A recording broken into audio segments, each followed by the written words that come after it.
For 25 years, scientists were baffled. Why do some proteins fold the wrong way? This mystery puzzled researchers until now. The answer could change how we fight diseases. Proteins must fold into precise shapes to function. When they misfold, they can cause diseases like Alzheimer's. But why do some proteins refold in bizarre patterns? Scientists at Penn State just cracked the code. Researchers found a unique misfolding type called non-covalent lasso entanglement, where protein loops trap themselves, making folding take longer and follow an unexpected pattern. This explains why some proteins break the rules of folding. Using powerful computer simulations and lab experiments, researchers studied the protein phosphoglycerate kinase, PGK. They found that when these entanglements form, proteins get stuck, needing extra energy to unfold and refold correctly.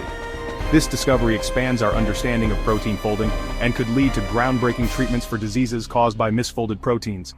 Imagine a future where we fix these folding errors to prevent disease.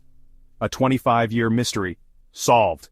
What other scientific puzzles will be cracked next? Subscribe for mind-blowing science updates, like, share, and drop a comment. What's your favorite scientific mystery?